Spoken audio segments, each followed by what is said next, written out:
Hey guys, today we're going to run you through the process of replacing the carpet on boat trailer bunks. As you can see here, this trailer has some damage. The exposed materials of your bunk, whether it's wood or a heavy duty plastic, can damage the bottom of your boat. So you want to make sure that your carpet is in good condition.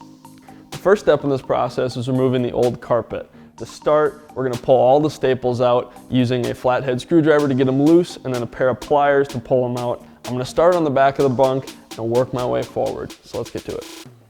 So this process here can get a little bit dirty. I'd suggest having a mat on your garage floor. The floor here is pretty clean, so I'm just going to start by looking underneath, looking for staples, and start slowly picking my way at them with the screwdriver.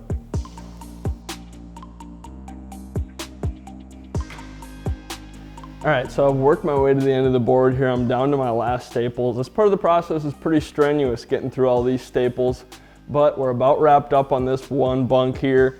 After we get this old carpet off, next lay down our new carpet and get an idea of where we need to cut on that new carpet so that way we get a piece that fits this board here.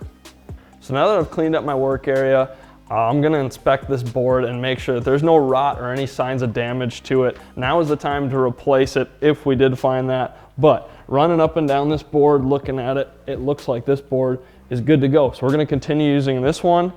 So now it's time to lay down our new carpeting. To start, I have the original laid down beside me here. I sprawled that out so that way I can get the dimensions of that carpet. This is the factory cut, so I want to copy that exactly. This carpet fully encased this board next to me, which is important for protection of the board over time. So the original cut was 11¼ inches wide. The new section that I have is 15¼ inches wide, so I have to cut this to size. Being lined up with the parallel line as well as this adjacent cut here, I know that my cut is going to be square on this end. So I just like to get a knee down on the carpet here, get it nice and solid in place. And I'm just going to follow this garage floor cut here, so that way I know I get a straight line cut all the way through this carpet. So I've cut my new piece to length, now I need to cut it to width. The original is 11¼ inches wide.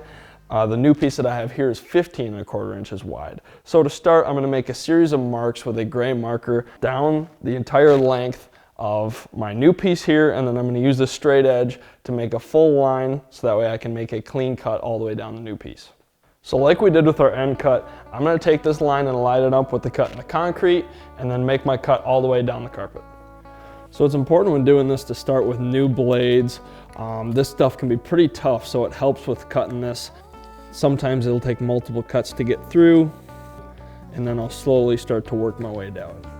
And a little quick tip for you, sometimes this stuff can be pretty tough to cut with the utility knife. It comes in a lot of different sizes and materials, and this one here actually is getting tough with the utility knife.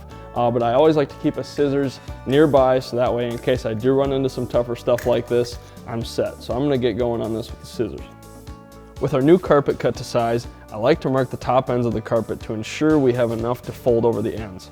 By marking 2½ inches from the ends of the new piece, I'll have about 1 inch of carpet on the underside of the bunk to fully wrap and staple the ends. So now that we have the ends of the 2x4 marked on our carpet, we need to measure out where the bracket is. So we're going to start with the measuring tape here, put that on our end here, and see where this first edge of the bracket is. That's about 10½. I'm just going to write that right on top of this board here so that way I don't forget. Mark our other end of the bracket, and that's about 12⅛. Put that one right there, and I'm going to jump down to the other end to get those measurements too. So now that we have those measurements, I'm going to come back to my carpet here and mark where those go. It's important to remember here that these marks represent the end of the 2x4, so I don't want to go to the end of the carpet. I want to go to these marks here, and then I'm just going to lay those quick marks. Looking back at the top of the board, those marks are going to be at 10½, and then another one at 12⅛.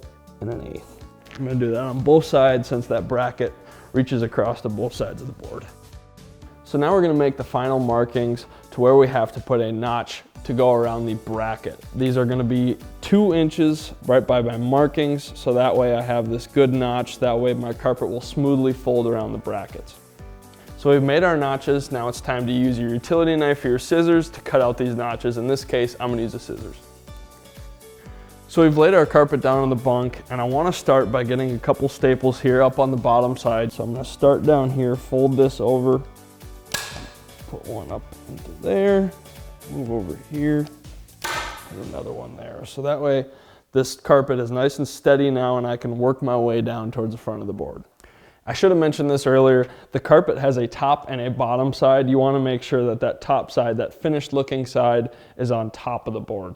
So now that we've put some anchoring staples on the end, we're going to work our way up the board. What I like to do is keep my hand and run it down this carpet to get that carpet nice and tight. Not stretching it, but make sure that it's tight so that way there's no bubbling or loose parts. I'm going to take that, wrap it up around the bracket here, again nice and tight. Reach up under there, and I'm going to put one staple in there just to get that side set, and then I'm going to come back over to the other side and do the same thing. So now I'm going to go underneath and staple through both of the overlap pieces of carpet so that way I can fully secure the carpet to the bunk. And to wrap this project up, we're just going to fold and staple up the ends. So one thing with the ends that I like to do is not cut notches to try and make this a perfect fold. When you cut these edges, it opens up that carpet a little bit, and that puts you at risk of potential future tearing further down, and that could damage your boat. So I like to keep everything intact at the ends here and just make neat folds and then staple everything, and then you're done.